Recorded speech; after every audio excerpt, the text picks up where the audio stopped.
New developments tonight in the case of a man wanted in a violent crime spree.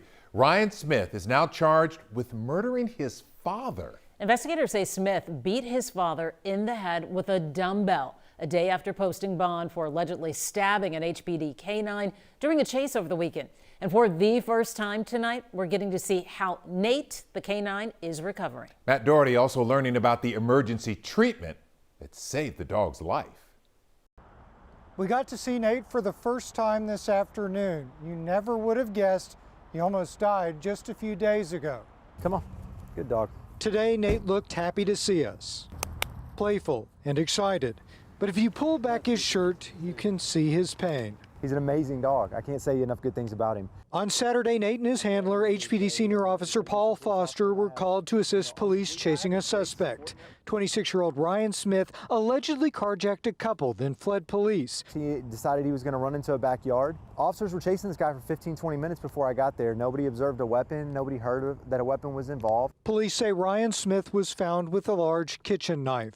He was kind of swaying back and forth. He was able to respond to me when I called him back. Nate came back to my side.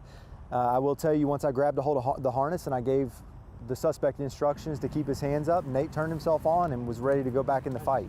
It turns out Nate had a knife wound in his chest, 9 inches deep. Several of his arteries had been cut, and he was bleeding to death. But luckily, HPD K-9 officers had been given kits from Memorial Hermann Life Flight's K-9 Casualty Care Course. Without that kit, I don't think Nate would be here. Officer Foster was able to take the medicated gauze from his kit and stuff Nate's wound until they reached the veterinary hospital. Life Flight was standing by to take the K-9 officer to Texas A&M for surgery if needed. The only difference is instead of the K-9 officer coming to the trauma hospital, they are taken to the vet hospital.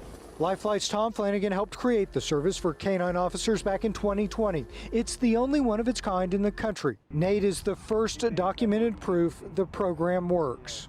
And all the stars didn't align the way they had planned to align. I don't know that we would have Nate here today. In Houston, I'm Matt Doherty, KHOU 11 News.